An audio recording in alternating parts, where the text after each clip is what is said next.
Ella es Mónica Vázquez Levin, especialista del CONICET, doctora en Ciencias Químicas, investigadora principal del CONICET.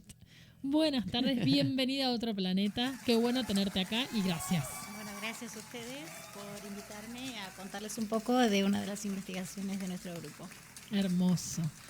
Bueno, nos adentramos así de lleno. Directamente. Yo voy a decirte solamente dos cosas. Somos dos ignorantes del tema. Esto es momentos de previa, donde nosotros nos cuestionamos y hacemos esas preguntas de los oyentes que por ahí uno no sabe o no conoce.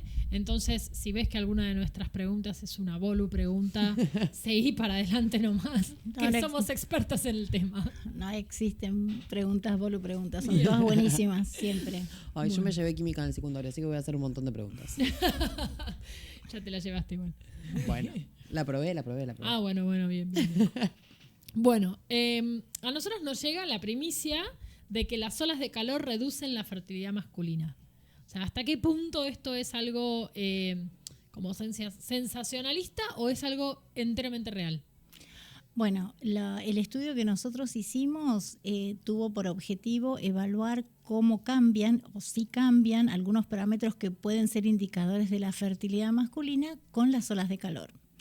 Primero, si quieren, les cuento qué son las olas de calor. Sí. Las olas de calor se definen cuando la temperatura, esto lo definen los especialistas, digamos, de clima, en particular las olas de calor en la Argentina, las define el Servicio Meteorológico Nacional, porque determina en la época de más calor, que es entre octubre y marzo, cuáles son las temperaturas máximas. Elige un tiempo que es entre los años 60 y el 2010, determina cuál es el promedio de las temperaturas y define que cuando supera la máxima 32,3 grados y la mínima 22 grados, y esto ocurre por lo menos 3 días seguidos, hay una ola de calor. Mirá. Okay.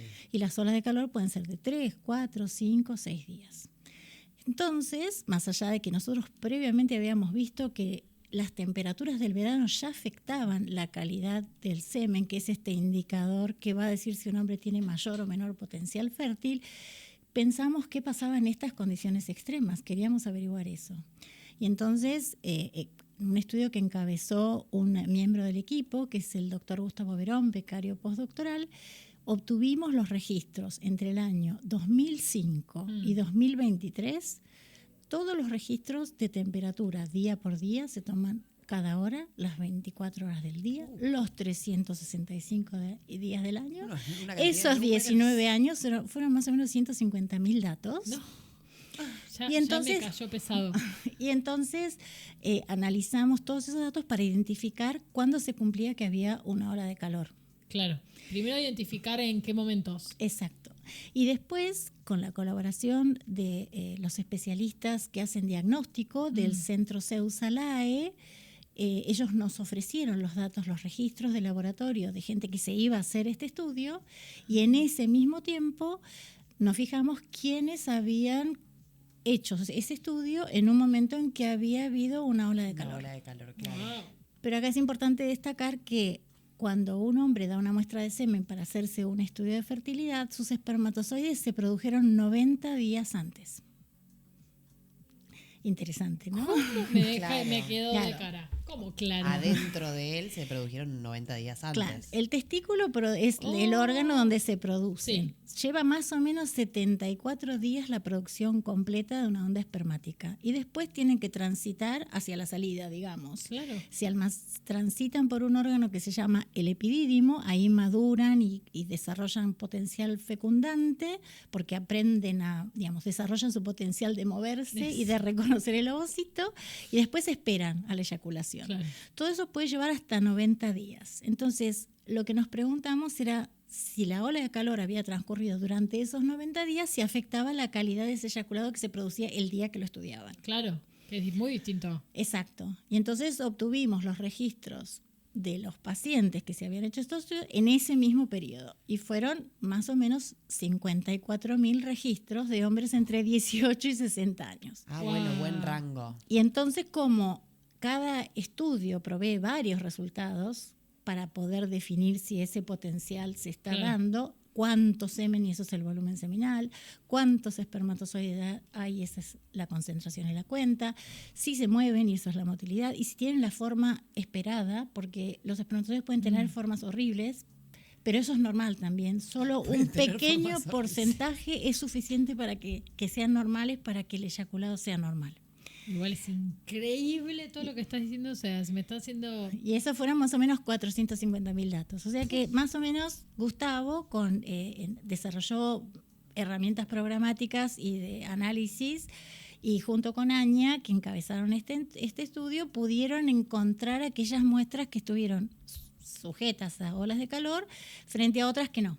Y claro, cuando comparamos esos resultados, vimos que las olas de calor se traducían en una calidad seminal mucho peor que de aquellos pacientes que no habían estado expuestos a olas de calor. Pero cuando vos decís esa ola de calor, son el esperma dentro del hombre. Exacto. O sea, es como una... O sea... Lo que vimos... No la voy a decir.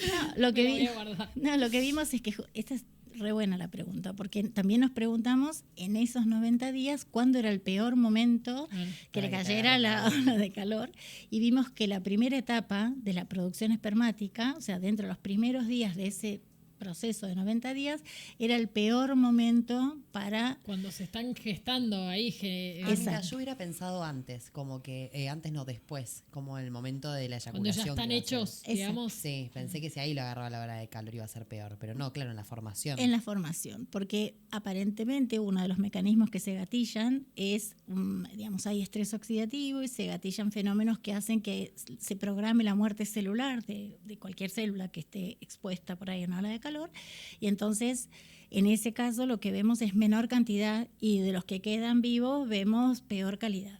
Claro. Y eso fue lo que se vio en las muestras.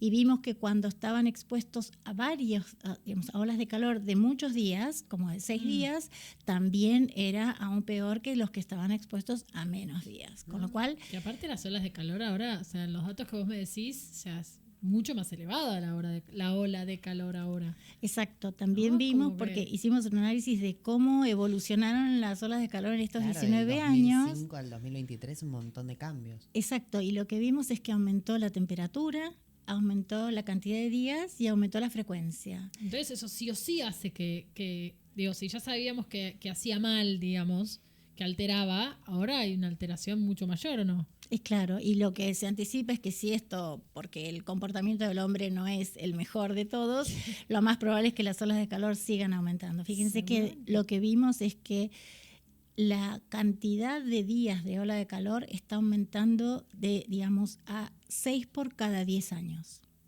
Hay 6 días más de olas de calor por cada 10 años. Es un montón. Por 10 años. Es un montón. 0,6 por cada año, claro, estimándose 10.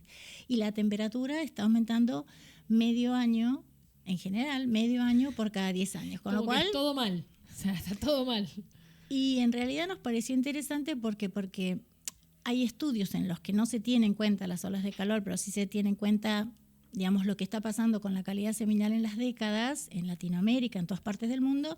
Latinoamérica reproduce lo que ocurre en diferentes partes del mundo, que es la calidad seminal ha disminuido desde el principio del siglo, o desde donde se tienen registros de 1920, 1930 hasta ahora.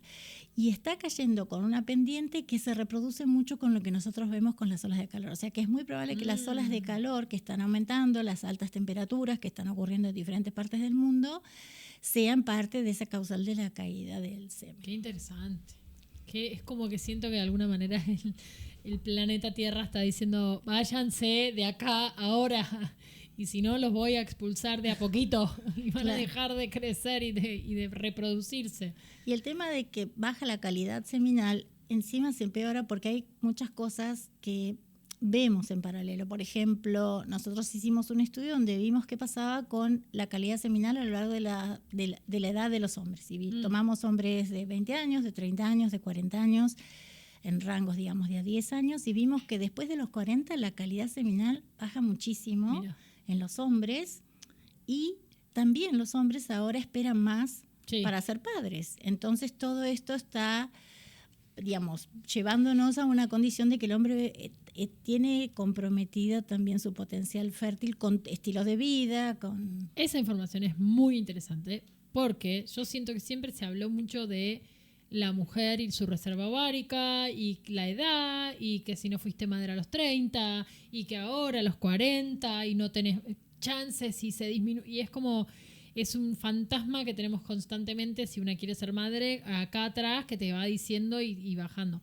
Ahora, es una cuestión de a dos. Exactamente. O sea, si el hombre ya ha pasado los 40, entonces no es que es solamente la mujer. Y lo digo y me señalo porque me ha pasado toda la vida. Yo prioricé mucho mi carrera antes de por ahí ser madre y fui madre ahora hace 1 año y medio.